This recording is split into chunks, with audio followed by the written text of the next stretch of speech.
Beleza. Bora começar então a analisar essas coisas aqui. Cara, é muito da hora. Esse notebook daqui eu acho que com esse dataset aqui vai ser bacaninha ver o que que a gente pode fazer, né? Então vamos começar a nossa brincadeira. A gente está lidando, né? Só para recapitular, com o dataset da flor de íris, esse dataset famosíssimo aí em vários desafios de programação e de inteligência artificial e algoritmos inteligentes, né? Ele tem a classificação do comprimento e largura, da sépala e das pétalas e o tipo da flor, né?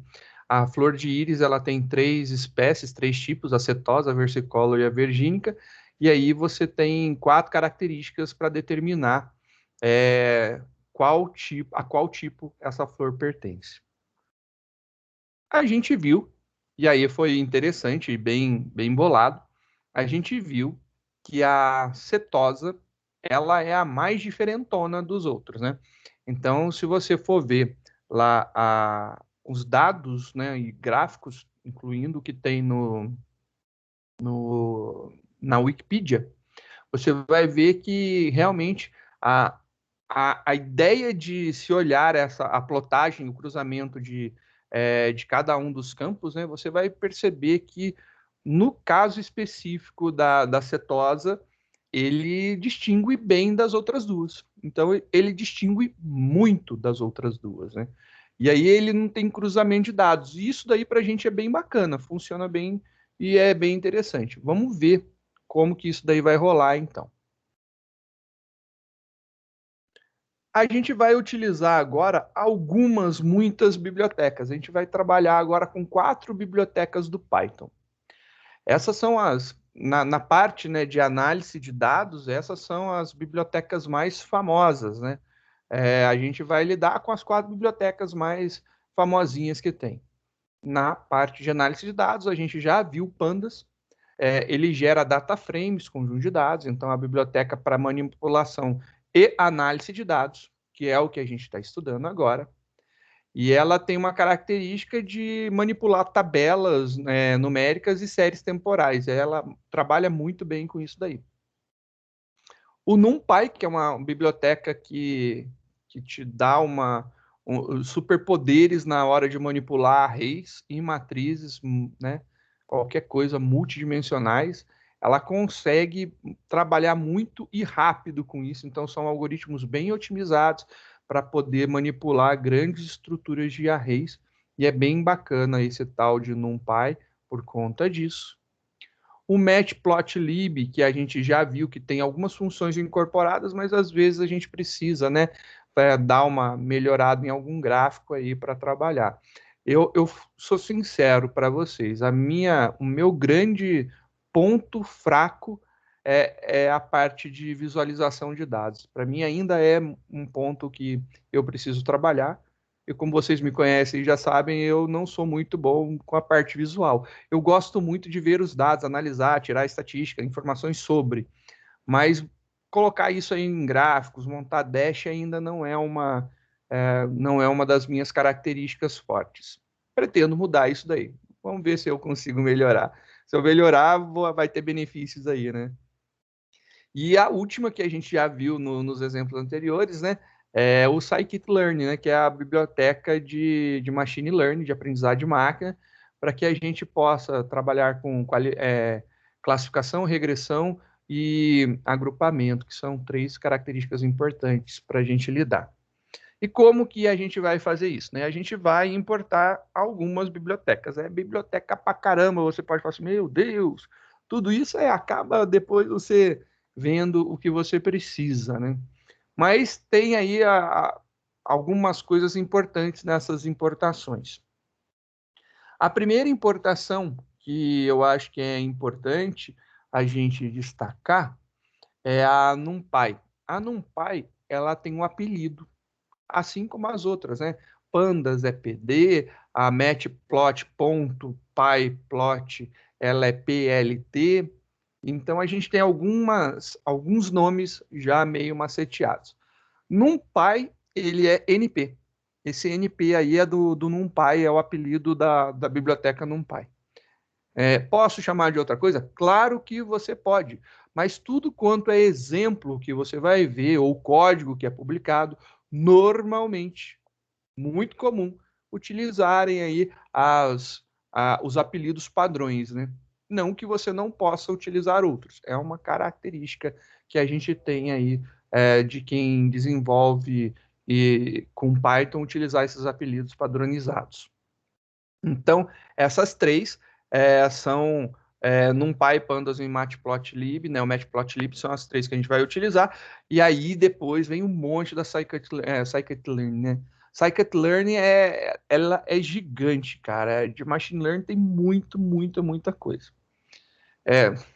Não dá para querer aprender, entender tudo de uma vezada. Então, o que que a gente faz? A gente vai por partes, devagarzinho, e vamos entender aí. Então, por enquanto, vamos entender aí que a gente vai ter um NumPy, um Pandas e um Matplotlib. O Scikit-learn a gente vai falar já já. Então, quando a gente for falar dele, eu volto para mostrar as importações. E aí tem algumas coisas que são interessantes. Eu acho que teve uma modificaçãozinha aí, então eu estou deixando registrada essa informação aqui, né? Conectando o seu Google Drive ao Colab, né? Mudou alguma coisa, porque antes a gente vinha aqui na lateral, né? Lá nos arquivos, e a gente mandava mapear, montar o nosso drive, e ele, né, ia lá e montava. Agora ele vai ficar falando para você executar essa linha daqui. Então, para que você possa montar o teu drive, você tem agora que fazer a importação do drive. Eles colocaram, o Colab está com uma biblioteca para isso. Tem, então, da biblioteca google.colab, importe o drive, caso você queira disponibilizar, conectar, né, puxar os dados do teu drive. Se não, você pode utilizar a pasta do Colab, do ambiente do Colab, você pode utilizar lá, ela vai ficar salva para você, tudo que é armazenado lá fica para você, né? Então é bom lembrar isso daí.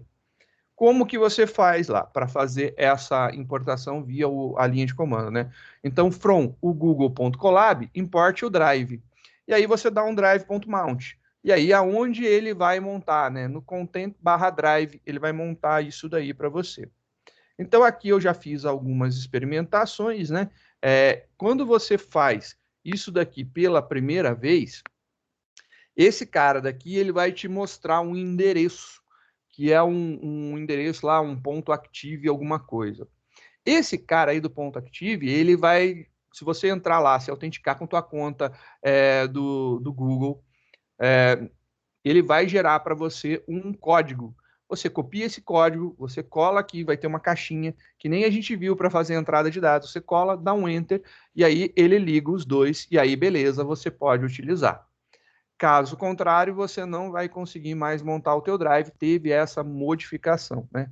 Não é apertou o botão lá, ele vai. Você precisa dar a permissão agora de conectar os dois. Então, para conectar o drive, eu vou lá e olha só, ele vai pedir para mim um Google Account, aí tem um númerozão lá, que é o meu ID, né? E aí, eu clicando nesse cara, ele vai gerar aqui para mim um código de autorização. E aí eu vou poder utilizar esse cara. Só vou parar, porque eu não quero fazer isso agora. E aí, como que você pode fazer para ler um arquivo CSV, né? Você pode fazer através se você tiver montado o teu drive, você pode fazer lá a leitura dele através do caminho barra o seu arquivo CSV, ou ainda você pode estar com ele dentro, né? Você pode criar pastinhas e organizar dentro do espaço que o Colab disponibiliza para você. Então tem essa possibilidade. Então, um exemplo aqui seria, né? No meu caso, ele fica lá Content Drive. Dentro do meu Drive, eu tenho uma pasta chamada Colab Notebooks e eu coloco os meus CSVs lá. E aí ele puxa esse cara daqui. E olha só como que esses dados do CSV vêm Esse daí foi um arquivo CSV, o mesmo arquivo CSV que eu estou disponibilizando para vocês, né? Então, é exatamente o mesmo arquivo CSV. Cancela que não era isso que eu queria. Aqui. Só para lembrar, é esse cara daqui. Olha lá o nominho das colunas, então, Cepal Length, Cepal Width, Petal, comprimento, largura e aqui espécie. E aí ele tem os valores para cetosa. Se você for olhar aqui, é exatamente 51351402, né? 51351402. E esse cara aqui é o cetosa. Então, é exatamente essa exibição de dados aí. Ele pegou aqueles dados, ele já conseguiu incorporar isso daí. Perfeito, funcionou muito bem. Agora, o que a gente vai fazer? Tem uma outra forma e eu gostaria de mostrar para vocês como que pode ser importado. Alguns desses datasets, a gente já viu que tem também lá do scikit-learn.datasets, aí você dá um load um load iris, abre e fecha parênteses, você consegue carregar esses dados, mas eu estou mostrando para vocês que se for um arquivo CSV e ele estiver disponível, seja no seu Drive, seja você fazer o upload dele aqui para dentro do Colab, não importa, você também tem uma outra possibilidade que eu acho bem bacana, né? Você pode pegar ele de um endereço da web. Por exemplo, eu peguei aqui, tem dentro de um site, né? Eu peguei de um cara do GitHub, esse carinha daqui, o iris.csv, é o mesmo, mesma coisa. Eu achei, lá o cara deixa disponível, eu entrei lá na conta do cara, fui lá no arquivo, peguei esse link de referência, vim aqui, colei e funciona muito bem. Então eu pego toda vez lá do Git do cara. Eu vou fazer então como? Eu vou criar lá o meu data frame, vai ser igual ao pandas, eu chamo a biblioteca pandas através lá do apelido pd.readcsv, e aí eu coloco o endereço do site completo até o nome do arquivo. E aí eu já posso carregar isso aí direto do site. Aí, vantagens e desvantagens, né? A vantagem, por exemplo, se você tiver rodando alguma coisa que está sendo atualizada, você poderia estar gerando isso aí em algum lugar e você quer mostrar cada vez que alguém abrir aqui, você vai coletar o último arquivo atualizado. Bacana, funciona muito bem. Então você tem um esquema de atualização e você pode deixar o seu notebook como sempre atualizando as informações dos dados, pegando o arquivo CSV mais recente. Bacana, acho top também essa ideia. Só é ruim quando você tem, por exemplo, um arquivo muito grande. Aí, quando ele é muito grande, isso aqui já deixa de ser interessante. Mas se ele é grande e continua tendo atualização, aí não tem o que fazer. Pode rodar desse jeito, ele vai fazer o download do arquivo e você vai poder utilizar. Vamos ver esse cara daqui sendo utilizado. Deixa eu ver, eu preciso rodar esse primeiro daqui. Então, eu já importei aqui todas as bibliotecas que a gente vai utilizar e eu vou utilizar esse cara daqui para a gente ver. Eu vou dar lá um import desse caboclo, importou, e aí já vai mostrar exatamente os mesmos dados, funciona. Então, você não necessariamente precisa ficar salvando o CSV. Se você tiver um endereço que você tem acesso, é só colocar ele lá e mandar bala e você vai ser feliz. Você vai pegar isso daí tranquilo. Então, é uma das possibilidades. Aqui mostrando novamente os dados, né? Aqui ele está mostrando cetosa e virgínica. E aí acontece algumas coisas que a gente começa a fazer na nossa análise de dados. Um dos primeiros passos da análise de dados é iniciar removendo linhas duplicadas, né? Muito normalmente a gente não quer linhas duplicadas. Por quê? Porque se ele leu uma vez aquilo, eu não preciso que leia novamente, né? Então, para não ter problemas, a gente remove as linhas duplicadas. Como que a gente pode remover as linhas duplicadas? A primeira coisa, por exemplo, eu queria ver aqui a quantidade de dados de cada uma das nossas espécies para ver se está tudo certo. Eu vou colocar lá meu data frame e dentro das chaves, né, dos colchetes, eu vou colocar qual que é o campo que eu quero. Ele tem um campo aqui chamado espécies. Então, é a espécie que eu quero, que é cetosa virgínica ou versicolor. Então, beleza. Coloquei espécies. Se eu pegar só isso daqui e mandar listar, ele vai mostrar todos, né? Então, se você pegar somente isso daqui, e mandar listar, ele vai listar somente essa coluna daqui. Mostrou somente essa coluna daí, tá tudo certo, belezinha, tá lá. Mas eu quero ver, e a gente já viu essa função, a value counts, ela vai contar os valores únicos. Eu quero ver se realmente tem 50 de cada um. Verifiquei lá, Versicolor, Virgínica, Cetosa, ela tem realmente 50 de cada um, que é o que propõe o dataset. E aí o que acontece? Eu preciso agora fazer o uso de uma função chamada drop duplicates. É para ela remover os duplicados.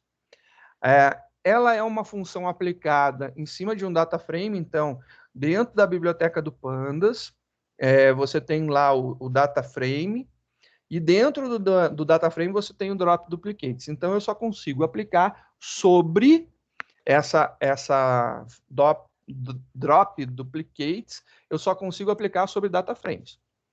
Pode ser uma parte dele ou ele todo, mas tem que ser um data frame daí. Então, isso daqui é uma parte do data frame, né? Estou pegando uma parte dele, mas é um data frame, então eu consigo rodar isso aqui dessa forma. E ela tem alguns parâmetros.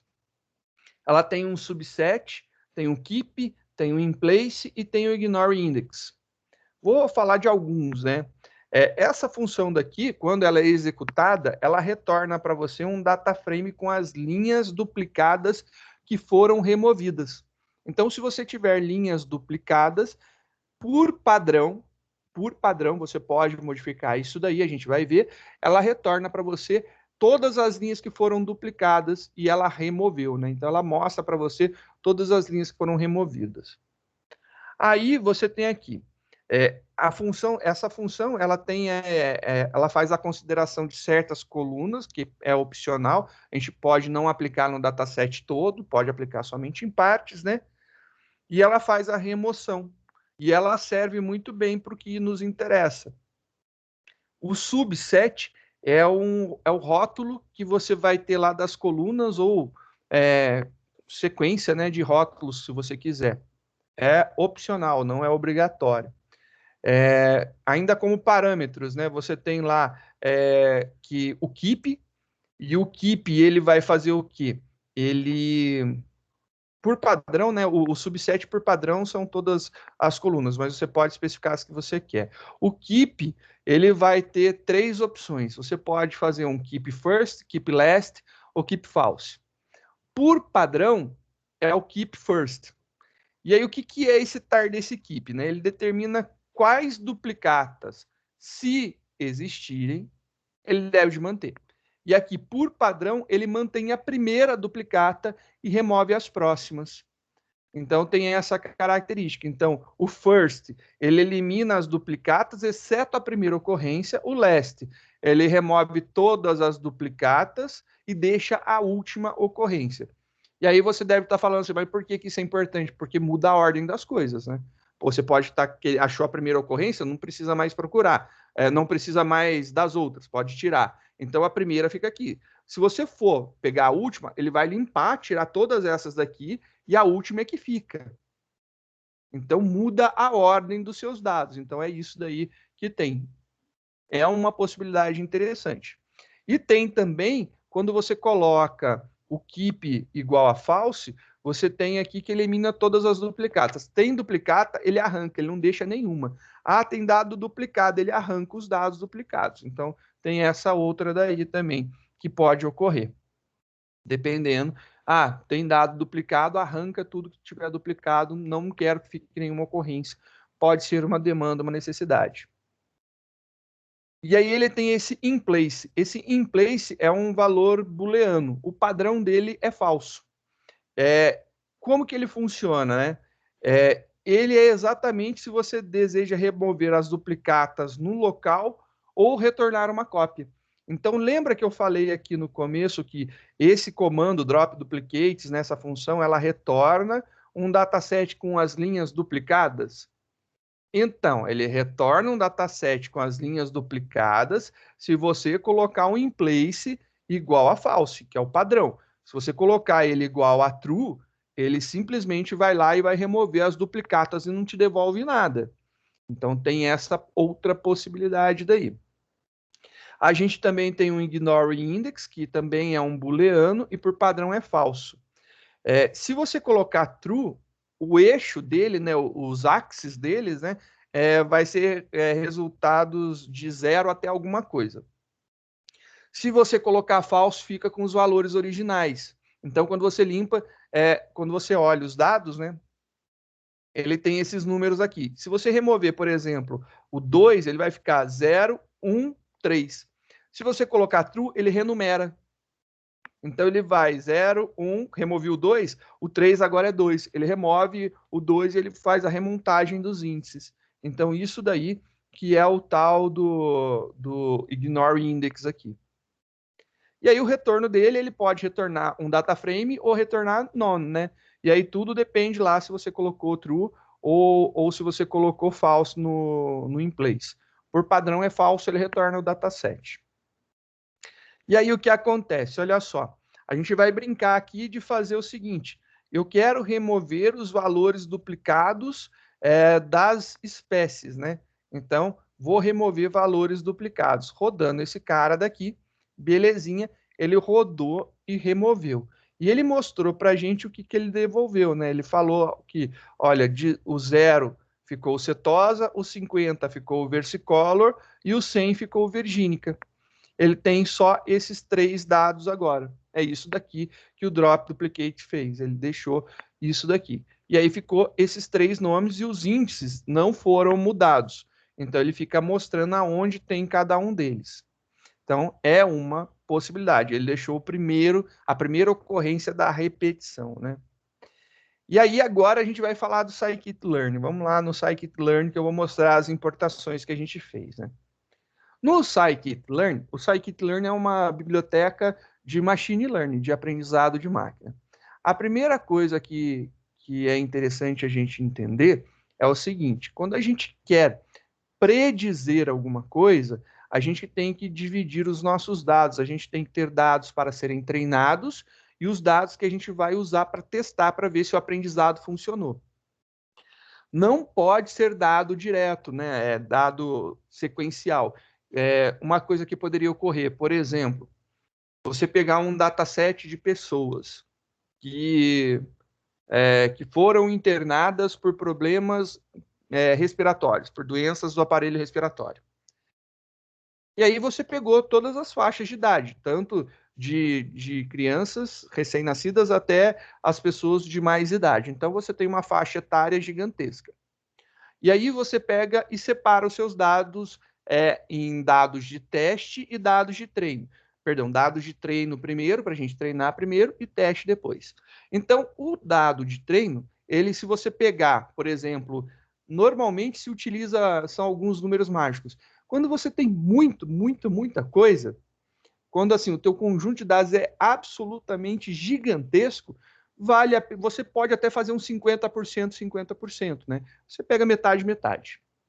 Quando você já não tem muita coisa, você já pode aumentar para 60, 40. Quando tem menos dados, aí você já pode colocar um 70-30. 70-30 é muito comum, é muito normal a gente utilizar 70-30. 70% para treinar e 30% para testar. No meu caso aqui, como a gente tem 150, eu acho que usar 80% para treino e 20% para a gente poder testar, eu acho que fica legal. Acho que aí já dá interessante.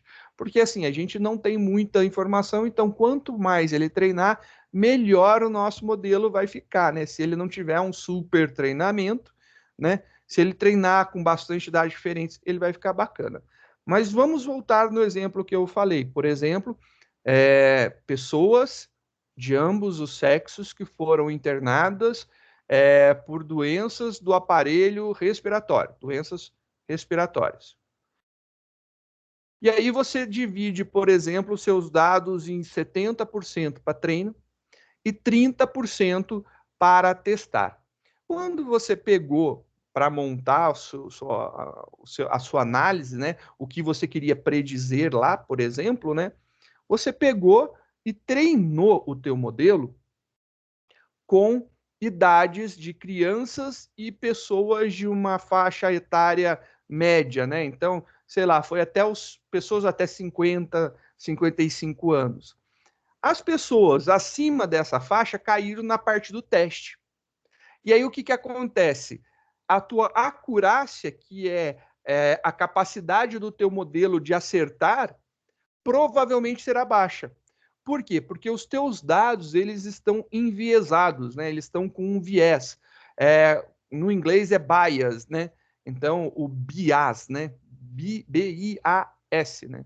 O bias, ou viés. Isso daí é um problema gigantesco.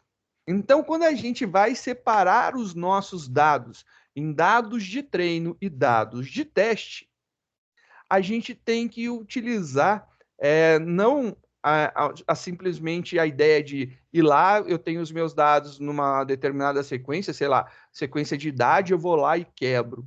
Não dá. Você não pode fazer isso. Porque você vai criar viés.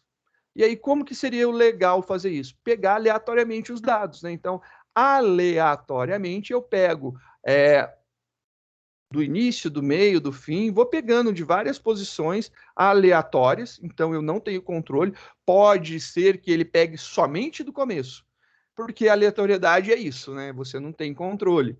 Mas pode ser que ele pegue somente do final, também pode ser. Pode ser que ele pegue realmente do começo, do meio e do fim, alguns e deixe outros para o treino. Sim. E como que você faz isso? Bom, a gente já pode, eu aposto que alguém aí já está pensando, nossa, eu vou pegar e vou fazer um algoritmo. Cara, para, porque a gente já tem pronto isso daí. Você não precisa ficar aí se matando para descobrir como pegar de forma aleatória partes do seu conjunto de dados para treinar e outra parte para testar. O Scikit-learn, ele tem dentro dele o Model Selection, que é a seleção do modelo. Dentro do Model Selection, a gente tem aí a parte mais interessante. A gente tem uma ferramenta chamada Train, Test, Split. Então, o Train, Test, Split é treino, teste, fatiador, né, divisor. Então, a gente já tem uma ferramenta que vai dividir os nossos dados em treino e teste. Então, em cima da seleção dos nossos, do nosso modelo, dos nossos dados, a gente consegue dividir em treino e teste, somente utilizando aqui essa importação do Scikit-learn. Então, bem bacana essa possibilidade. Vamos ver como que ela funciona. Então, vamos lá para baixo. Lembrando que a gente já importou, está tudo certo. A gente já viu aqui como que faz a remoção de duplicatas, tem a explicação aqui do funcionamento. Agora vem lá a nossa brincadeira, né? Então, aqui é muito comum você ter aí 70, 30. Então, pode ser, normalmente a gente tem os nossos dados e a gente divide eles em dados de treino e dados de teste. Normalmente é isso que a gente faz. Você pode usar 80, 20 se você tiver treino e teste. Se você tiver validação, ainda validar os seus dados, você pode usar, por exemplo, 70 para treino, 10 para validação, 20 para teste. Isso aí também fica legal. Algumas pessoas gostam de passar a validação para o lado do teste, então você divide 70 a 30, como eu tinha falado para vocês. Então, qual utilizar? Não existe uma regra. É muito pelo feeling, né? Pelo sentimento, pela quantidade. Você pode experimentar e testar e utilizar isso daqui para dividir. A gente vai então utilizar o divisor, o splitter, em treino e teste, né? Então você vai, eu gosto de usar os nomes train e teste, né? Então eu coloquei aqui train de treino e teste de teste. E aí eu tenho esse cara daqui, o train test splitter. Ele vai gerar como saída um conjunto de dados que tem essas duas informações. Ele vai pegar um dataset para um lado e um dataset para o outro. Então ele vai pegar um dataset, um dataframe de um lado e um dataframe do outro. E ele vai devolver esses dois dataframes. E aqui eu passo para esse split quem que eu quero dividir, que é o meu próprio dataframe. Eu quero dividir ele. E aí, qual que é o tamanho da base de teste? Eu disse que é 0,2, né? 0,2, ou seja, 20%. Eu quero 20%. E aí, o estado randômico, 0. Ou seja, para ele pegar esses dados aleatórios. Rodando esse cara daqui. Beleza, ele rodou. Agora, a gente pode dar uma olhada. Deixa eu ver. Esse aqui eu não tinha colocado, eu vou colocar aqui. Vamos ver aqui o que tem dentro do train. Então, vamos ver lá o treino. Olha lá que legal. O treino, você viu aqui que ele pegou valores aleatórios, ele não está nem em ordem, né? Então, ele pegou lá a primeira linha é a 137, não é nem a linha 0, não. Ele pegou aleatoriamente. Então, você viu que agora a gente tem virgínica, versicolor e cetosa. Antes era cetosa, cetosa, cetosa e virgínica no final, se eu não estou enganado, né? Acho que é isso, virgínica no final. E a versicolor não aparecia, parecia que não tinha, né? Mas olha só isso daqui que interessante. Bem bacana. E aí, esse cara daqui, ele tem 120 linhas. Pô, então quer dizer que realmente 10% de 150 é 15. A gente está pedindo 20% para teste, então são 30. 150 menos 30 é realmente 120. Mas vamos confirmar, né? Então vamos mostrar aqui o nosso teste. E olha lá o nosso teste. A gente tem aqui todos os nossos dados de teste. Ele mostrou todas as linhas. Olha lá que bonitinho. E é tudo bagunçado, não existe uma ordem, né? Então isso aqui é bem bacana, porque você tira o viés, você tira a possibilidade dos dados estarem organizados de alguma forma e criar um viés por conta dessa ordenação que você imputou ali nos teus dados sem você perceber. Então é bem interessante você pensar e prestar atenção nisso daqui, que é uma saída bem legal. E aí o que acontece agora, né? Tem uma possibilidade bem legal. E eu quero agora, eu vou até mostrar só isso daqui. Deixa eu criar aqui. Eu vou rodar e vou mostrar para vocês o que vai acontecer. Vou rodar aqui essa linha, né? Essa célula, que tem o treino e tem o teste, que a gente já segmentou, já dividiu. Então, rodei. E agora eu vou mostrar para você como que ficou aqui o treino. Agora, você pode dar uma olhada que eu não tenho mais a tal da cetosa. E aí, lembra que eu falei para vocês, olha só, a cetosa ela é muito diferente. Ela realmente é muito diferente, né? Então, se a gente for olhar graficamente na cetose, deixa eu me conectar aqui. Não era esse, era esse. Conecta. Qual que tem o primeiro? Olha lá, você vê que o vermelhinho é cetosa, ela se destaca dos dois. Então, a probabilidade da gente acertar isso daqui é gigantesca. Por quê? Porque os dados eles não se misturam, olha lá. Eles não se confundem em nenhum momento, não existe cruzamento disso daqui. Então, por conta disso, eu não tenho dificuldade nenhuma de acertar se é cetosa ou não cetosa. E aí o não cetosa pode ser qualquer uma das duas, tanto faz. Se você estiver fazendo a comparação entre duas somente, você sempre vai acertar se você tiver com cetose. Então, a acurácia do teu modelo sempre vai ser altíssima. Então, ele sempre vai acertar. Aí você vai falar, isso é bom? Isso é ótimo. Mas o grande problema é que a gente quer testar, por exemplo, quando a gente tem essa mistureba aqui, ó, eles se confundem, eles se entrelaçam um pouquinho. Essa mudança, esse entrelaçamento, né, essa aparência próxima desses dois, desses dois tipos de íris, é que eu quero que o meu modelo seja capaz de identificar. Porque quando é muito diferente, é fácil, mas quando se confunde um pouco, será que ele vai ser capaz? E é isso daí que eu quero testar. Então, essa brincadeira daí é importante. Por conta disso, nesse teste, eu arranquei a cetosa. Então, eu fiz de propósito arrancar a cetosa, eu deixei a versicolor e a virgínica. E aí a gente tem um método do DataFrame chamado Query, que é uma consulta, uma pesquisa, né? E eu estou fazendo uma consulta. Nota que aqui eu tive que utilizar aspas e apóstrofos. Por quê?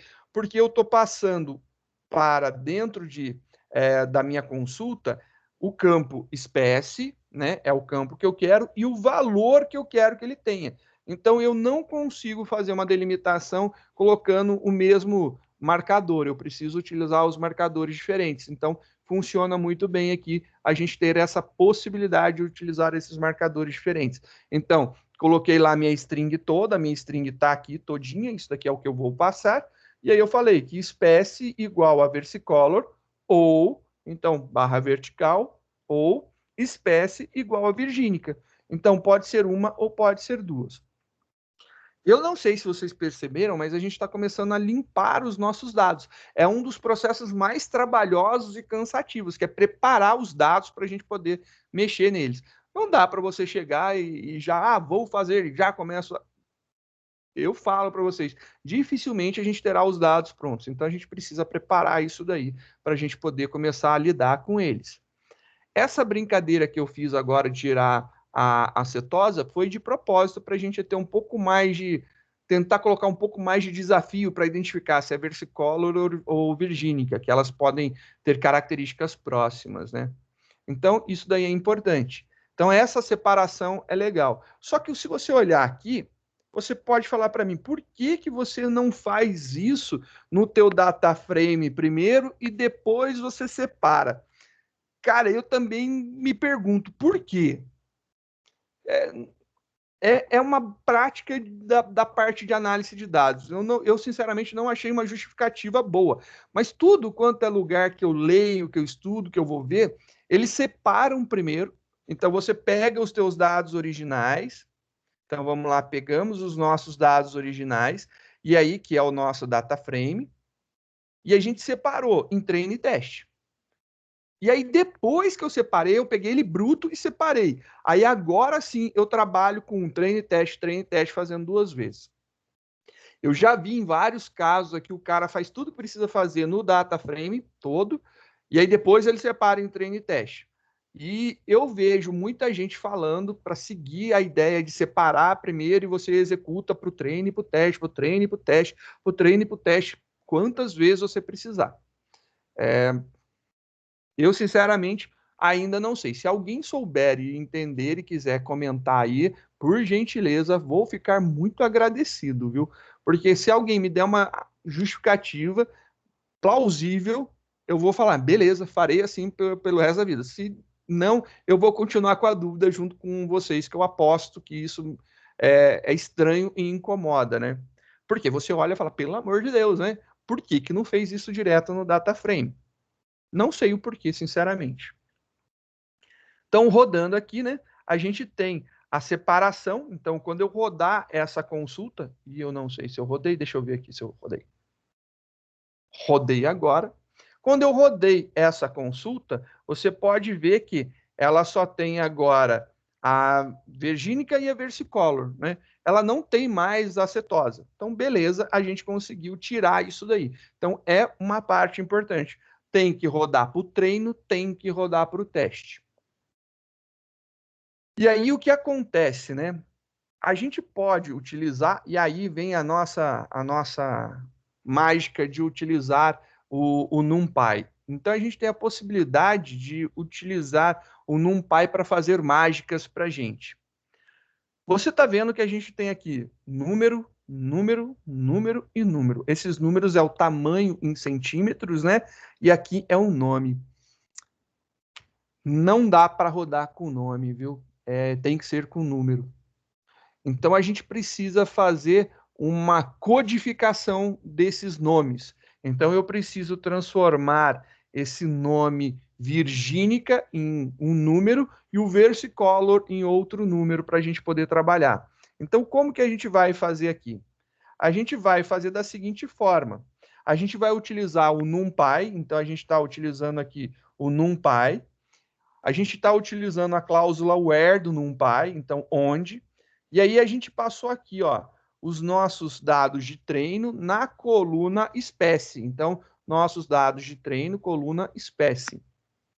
Onde for igual, então aqui, ó, where, onde a nossa coluna espécie for igual a versicolor, eu coloco 0. Aonde não for igual, eu coloco 1. É muito um if inline do Java, ou se não, o C do Excel, é exatamente isso. eu fiz aqui um teste lógico, que eu estou testando se o valor dessa coluna é igual a versicolor. Se for, eu coloco 0, senão eu coloco 1. E isso daqui vai me gerar uma resposta, ele vai me gerar um array numérico. Lembre-se, NumPy é array. Então, a gente está aqui fazendo a geração de um array. E eu estou reatribuindo esse array para essa coluna daqui, que é a treino teste. Então, estou fazendo lá, convertendo de versicolor para 0, e aí aonde é versicolor vai ficar 0, aonde é virgínica vai ficar 1. Ele vai fazer essa codificação e vai jogar de volta para dentro do meu dataset. E aí ele joga os dados de volta para o meu dataset. A mesma coisa a gente repete para teste, como eu falei, a gente sempre vai fazer esse negócio 2 vezes, faz de um jeito, faz do outro, faz de um jeito, faz do outro. Então, é o esquema que a gente vai trabalhar. Vou mostrar aqui para vocês como que ficou o treino. Então, rodando lá para o treino.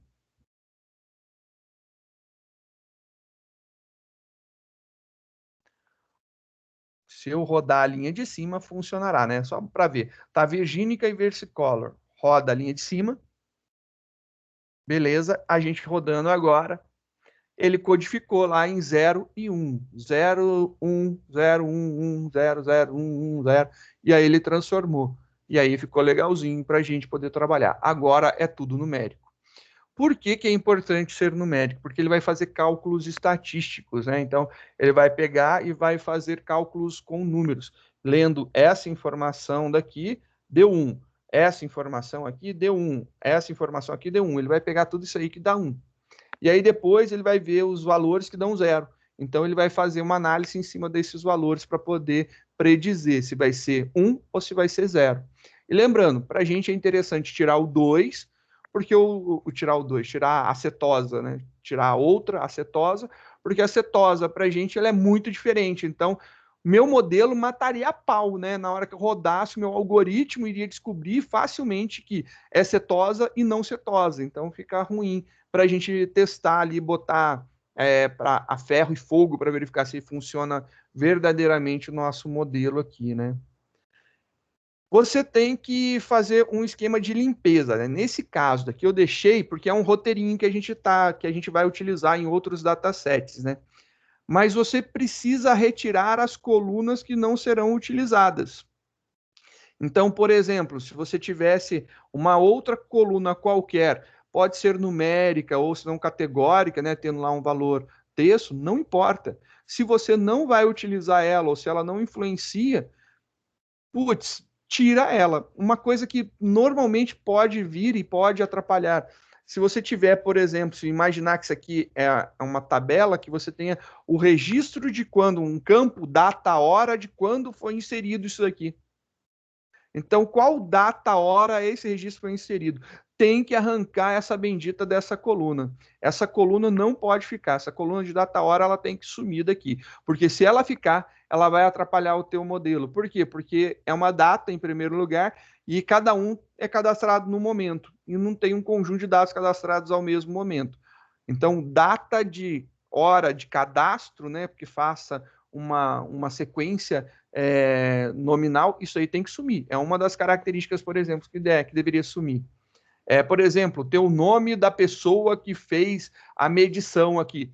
Cara, isso não vai te ajudar no modelo. Essa coluna com o nome de quem anotou o comprimento e a largura, tanto da sépala como da pétala, arranca isso. Isso não vai te ajudar em nada. Então, são colunas que precisam ser retiradas. Elas precisam sair do teu modelo antes de você testar. Eles não podem estar ali.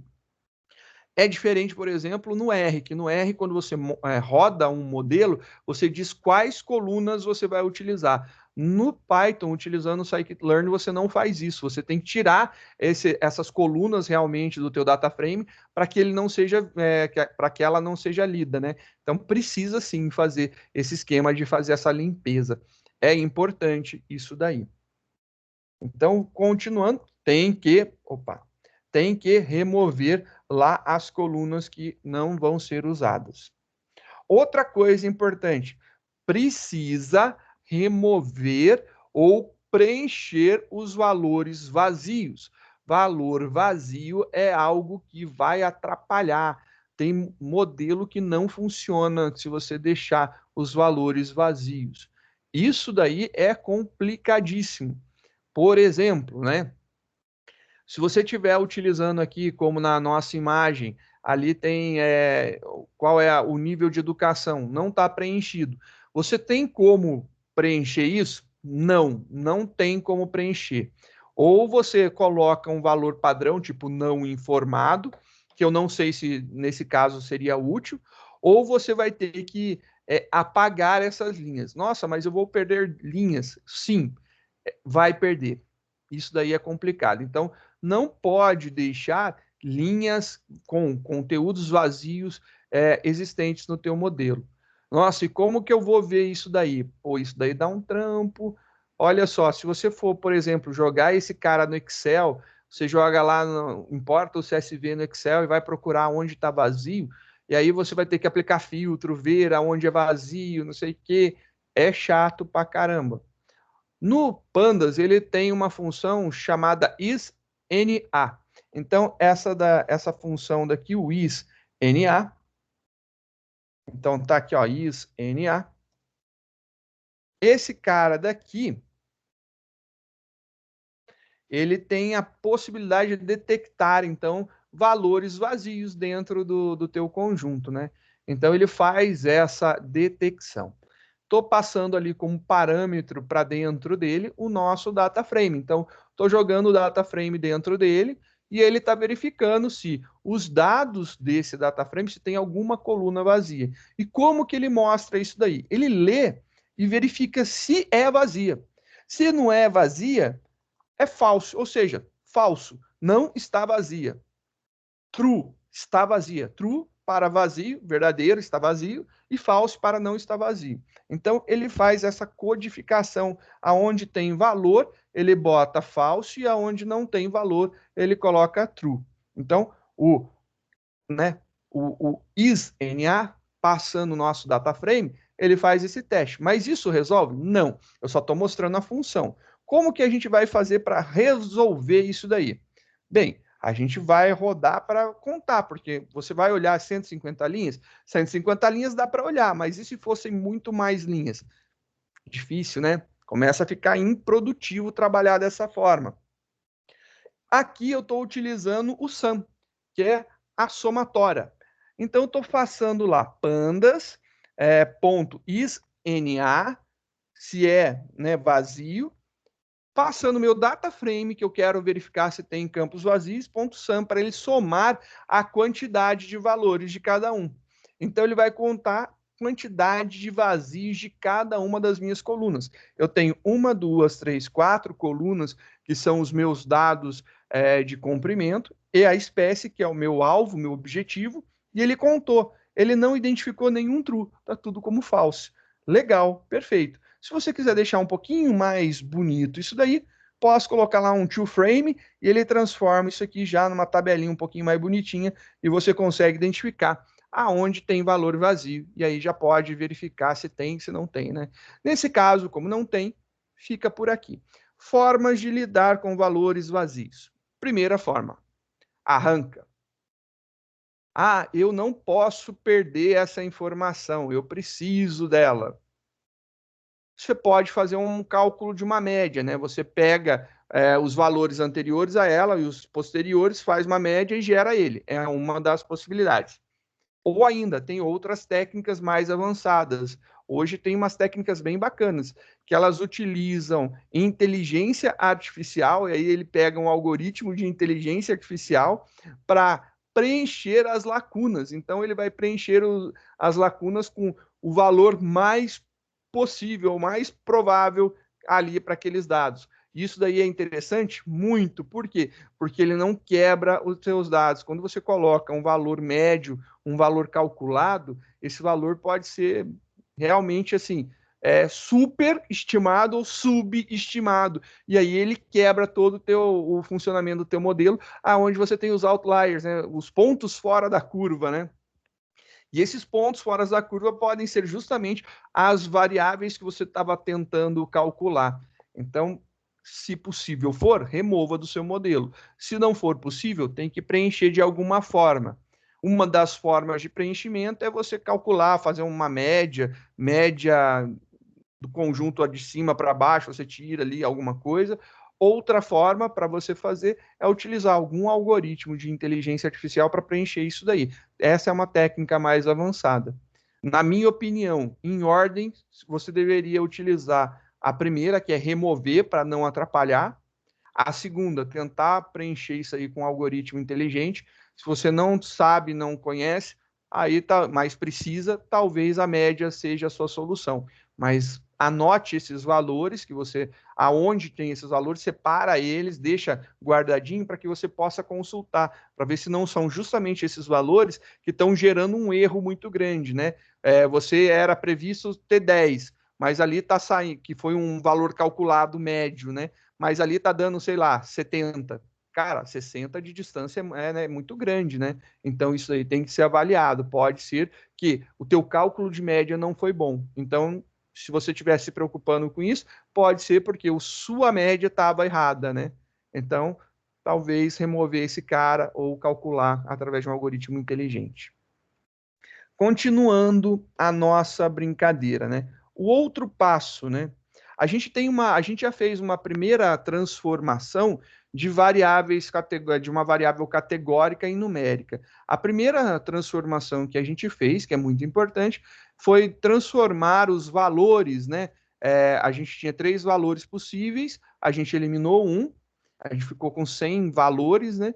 E aí a gente pegou esses 100 valores e transformou. A gente tinha 2 tipos possíveis, né? Virgínica ou versicolor. Só podia ser um ou outro. Só que eu não posso trabalhar com texto, eu tenho que transformar para número.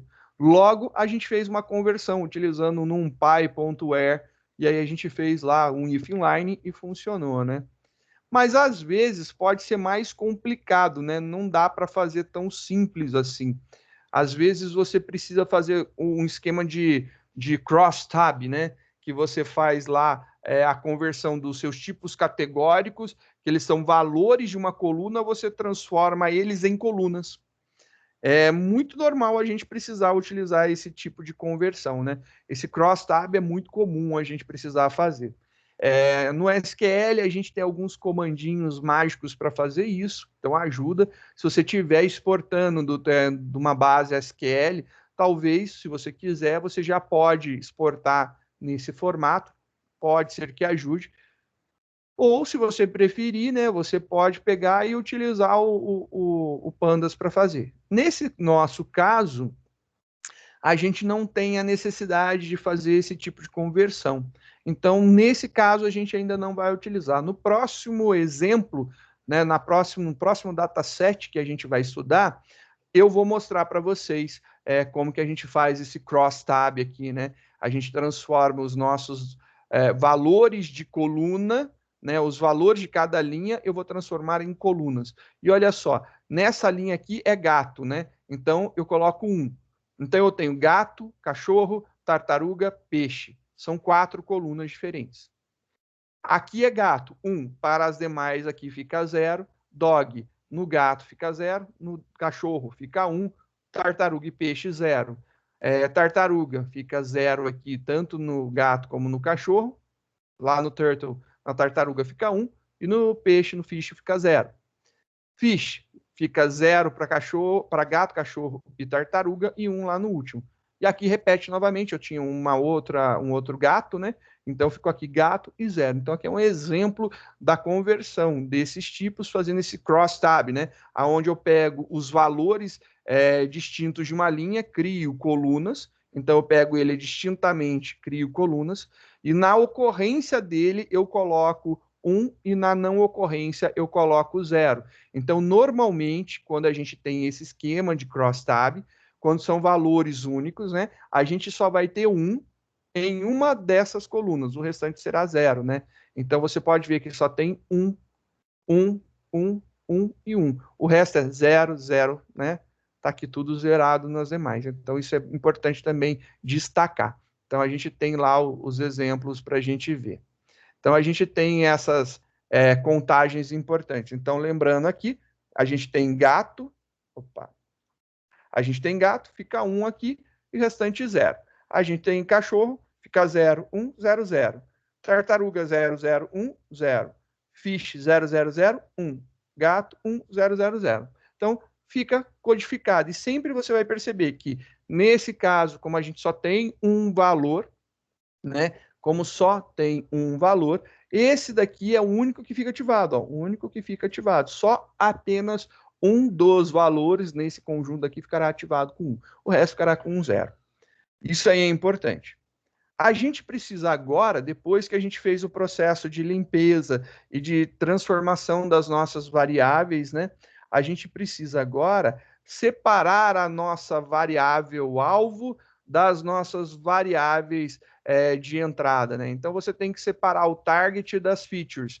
Então você vai fazer essa separação. E isso tem que ser realizado tanto no conjunto de treino como no conjunto de teste.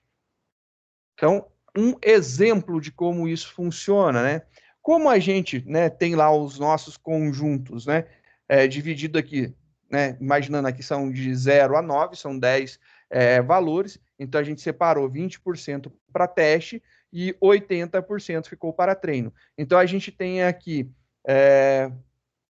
1, 2, 3 colunas. Essas 3 colunas são nossas features, nossas características que vão gerar o nosso alvo, né? Então, para verificar aqui se tem saúde ou não. Então, aqui, peso e altura, e aí você tem aqui se bebe ou não, e aí o nível de saúde. Tem saúde ou não tem saúde. Então, tá aqui, tem ou não tem, tem ou não tem, tem ou não tem. Eu tenho que executar a separação dessa coluna. Por que que eu tenho que separar essa coluna de alvo, né, de target, o nosso objetivo? Bem, é simples, porque isso daí é o que a gente objetiva. Ele não pode fazer parte do nosso modelo, né? Quando a gente treina ele com esses dados objetivando isso daqui. Então ele vai saber que isso daqui tem que gerar isso, e isso daqui tem que gerar isso. Quando a gente testa, a gente vai querer que passar isso daqui e ele acertar para a gente qual é o valor que está aqui. Então, quando a gente testa, ele não pode ter acesso a essa informação. E como eu disse para vocês, a gente só pode ter dentro do nosso data frame colunas que a gente vai utilizar para fazer o treinamento. Ele não pode ter as outras colunas, não pode ter colunas que não iremos utilizar. Por conta disso, a gente precisa sim separar o target das features para a gente poder utilizar. Aqui a gente vai rodar um comandinho que ele vai utilizar um termo chamado axis. Axis são eixos, né? Então, quando é 1, ele está se referindo à linha. E quando é 0, ele se refere à coluna. Então, ou está na horizontal ou está na vertical, né? Ou é uma linha ou é uma coluna que ele vai lhe dar. Só para a gente ver os nossos dados aqui, né? Para a gente rever isso daqui, olha lá como que estão os nossos dados. A gente tem 1, 2, 3, 4, 5 colunas, beleza? Tudo bonitinho. A gente vai rodar aqui um comando chamado drop. E aí eu vou falar para ele apagar a coluna espécies, né? Então eu quero que apague de todas as linhas a coluna espécie.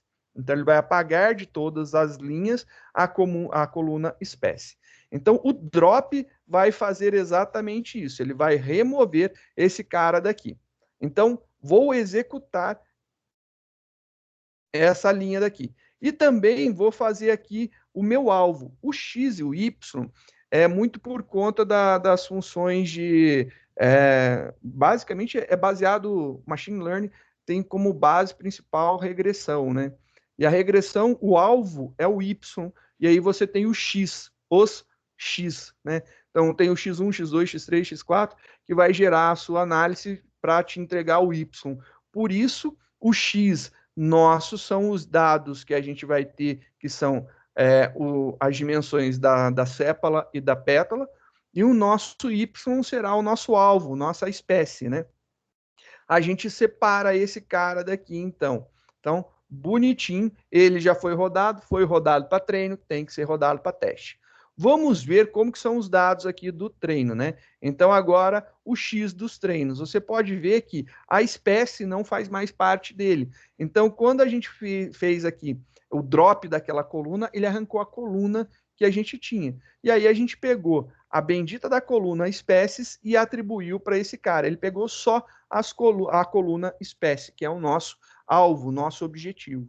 Então, você pode ver que ele arrancou aqui a coluna no X, e se você rodar aqui para o Y, ele tem lá 0, 1, 0, 1, 0, 1, só os valores 0 e 1, né? Aqui, muito bacana para a gente entender isso aqui que está acontecendo. Então, esses caras será o nosso objetivo, e isso daqui é o nosso valor. Se você lembrar dos vídeos anteriores, né, do que a gente falou, se você puxar lá o dataset dentro do Scikit-Learn, do Iris, ele já vem separado em dados, né, aonde tem esses 4 colunas, e o target, que é o nosso alvo, o nosso objetivo, está separado lá embaixo, tem 0, 1 e 2, né?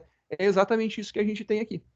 A gente fez só que na mão. Então eu queria mostrar para vocês essa possibilidade de executar essa limpeza na mão, né? Essa organização e transformação. Então, a primeira coisa que a gente fez foi transformar esses valores que eram texto em número. Lá no dataset do Scikit-Learn já está maceteadinho para você. Mas quando você não tem esse dataset lá pronto, você tem que entender como fazer e como transformar. Está aqui separado. A nossa variável target ela é categórica, então a gente vai ter agora alguns algoritmos, né? Vamos lá em cima. Tem 6 algoritmos e eu coloquei mais um aqui de teste. Não é a melhor saída, mas funciona. A gente tem as regressões, né? Então, dentro do Scikit-Learn, a gente tem alguns modelos de regressão. A gente tem regressão logística. A regressão linear eu coloquei por uma questão de testar para ver, mas não seria aplicado nesse caso daqui. E a gente tem aqui árvore de decisão, né? Então a gente tem árvore de decisão, que é o tree, que é o Decision Tree Classifier. Ele é um classificador. E a gente tem o KNN, né? Os vizinhos mais próximos. A gente tem também uma análise de discriminante. Então tem aqui uma análise de discriminante. Tem aqui um Random Forest também para rodar. E tem um aqui é um SVC, né? Que eu escolhi. Mas dentro do SVM, que é o Support Vector Machine, eu escolhi o modelo SVC para a gente trabalhar. Isso daqui depois, essas 1, 2, 3 e 4, né? Essas últimas 4 importações têm a ver com métricas para a gente entender. Então, aqui, esse meio daqui são os modelos que a gente vai utilizar. São 6 modelos, eu coloquei a regressão linear também, então com 7 modelos que a gente vai testar esses dados para a gente ver qual dos modelos tem uma melhor eficiência, uma melhor acurácia na tentativa de descobrir o que está acontecendo.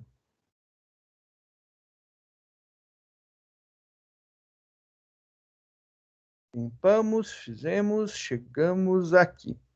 Beleza. A gente já separou os dados, como eu mostrei para vocês, e agora vamos começar. A gente tem lá a regressão logística, a análise de discriminante, o Decision Tree, o KNN, o SVM e o Random Forest. São os 6 modelos. São 2 modelos lineares, 2 não lineares e mais 2 não lineares complexos. E aí, só para lembrar, a gente tem fit, treinar. Então, eu quero treinar o meu modelo. Então, eu vou passar para ele quais são os meus dados de treino, né? O X e o Y. Eu preciso passar o Y, porque o Y é o objetivo. Então, ele vai, com base no X, ele quer chegar no Y. Com base no X, tem que dar o Y. É isso daí que a gente vai fazer. O primeiro, então, eu chamei aqui de LR, que é Logistic Regression, né?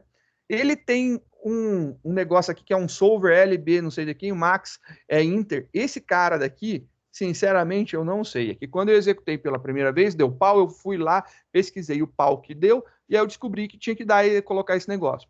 Não entendi ainda o porquê que tem que colocar, mas funciona, viu? Segue o pai que vai feliz aqui. Então eu chamei lá Logistic Regression, e aí eu coloquei lá ponto fit, mandei treinar, passando o meu treino X, que são as 4 colunas, e depois o meu treino Y, que é o meu objetivo. Mandei treinar. Aqui eu adicionei um modelo de regressão linear para a gente ver como que é. Regressão linear é o primeiro modelo de preditivo que a gente tem em Machine Learning, né? Então eu coloquei ele só para a gente ver, mas ele não se encaixaria muito bem aqui nas coisas que a gente vai fazer. Rodando esse cara daqui. Rodei.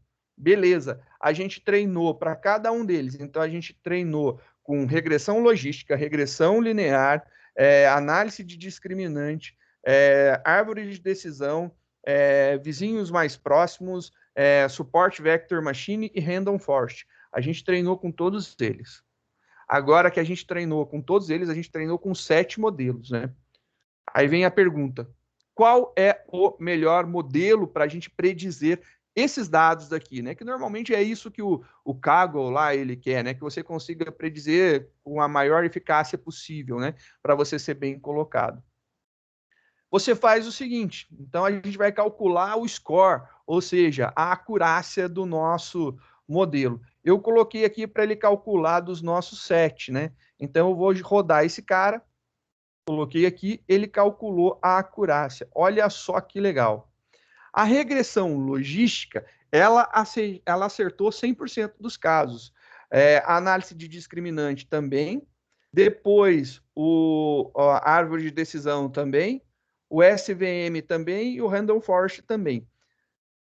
O segundo melhor, né, tirando todos os primeiros colocados, o segundo melhor foi o KNN. Os vizinhos mais próximos, ele teve uma acurácia de 94, 95%. Ele acertou em 95% das vezes. Ou seja, como a gente tem lá, por exemplo, 100 dados, em 95 das 100 tentativas de acertar, ele conseguiu, ele descobriu o que era. Já a regressão linear, ela foi muito mal. Ela conseguiu, com a regressão linear, achar aí 75, 76% das vezes. Ela acertou aí 3/4, né, das vezes que ela tentou identificar. Já não é lá as 1000 maravilhas, já diminuiu. Por isso, eu já não coloquei ela aqui na brincadeira. E aí a gente vai trabalhar com a matriz de confusão para a gente entender essas métricas, né? Como que funciona. Isso aqui é bem legal, porque a matriz de confusão, ela tem aqui quando realmente é positivo, quando era para ser positivo e eu acerto, né? Dá true. Quando era para ser negativo e eu acerto, né? É negativo, então beleza também. Só que eu tenho 2 outros casos, né? Que podem ocorrer. Que quando era para ser positivo, mas eu não acertei. E quando era para ser negativo e eu também não acertei. Ou seja, quando era para ser positivo, eu disse que era negativo. Por exemplo, quando era para ser versicolor, eu disse que era virgínica. Quando era para ser aqui, quando não era para ser virgínica, eu disse que era. Então, não era para ser. Aqui eu disse que era. Então, são os 2 casos. E aí existe uma fórmula que vai gerar aqui 3 informações para a gente. É a acurácia, a precisão e o recall. Então, são as 3 informações que a gente pode tirar de uma matriz de confusão. E aí, por exemplo, no nosso caso, como a gente só está querendo ver se acerta ou não acerta, a acurácia é uma boa. Como se calcula a acurácia? Você pega a somatória desses quadrantes daqui e divide pela somatória de todos os outros. Então, você pega os verdinhos, soma e divide por todos os 4 somados, os valores que derem em todos os 4. Você descobre a acurácia. A nossa acurácia foi alta nos nossos modelos ali. E a gente tem esses 2, o recall e o precision. Então, quando eu tenho a precisão e quando eu tenho o recall. A precisão é quando eu quero acertar muito alguma coisa. Por exemplo, vamos pensar aí num caso para que a precisão ela é mais interessante. Um caso de uma financeira. Um caso de uma financeira que ela tem que prover empréstimo para as pessoas. O que você acha que é melhor? Você emprestar dinheiro para um mal pagador e esse cara não te pagar? ou você não emprestar dinheiro para quem é um bom pagador. Então, o melhor dos casos numa financeira é não emprestar dinheiro para quem é um bom pagador. Por quê? Porque ela não tem prejuízo. O problema é emprestar dinheiro para alguém que não vai pagar ela. Isso daí é ruim. Então, nesse caso daí, vale mais a pena eu errar de não emprestar dinheiro para a pessoa do que eu errar de emprestar e a pessoa ser uma má pagadora. Então, vale a pena eu errar de a pessoa é uma boa pagadora, mas eu não empresto achando que ela é uma má pagadora. Então, nesse caso do problema, a precisão é mais importante. Um caso onde o recall é mais importante, caso de teste COVID. Se eu chegar para você e falar assim, olha, você não tem COVID, e aí você vai sair e vai roubar. Estou comemorando com os meus amigos, vivendo numa boa, legal. O que está acontecendo? Você está contaminando todo mundo. Então, quando eu digo que você não tem e você tem, isso daí é ruim.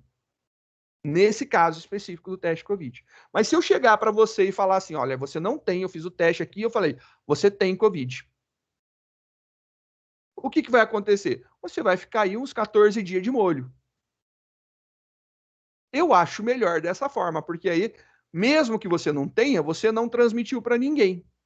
Você não correu o risco de transmitir para ninguém.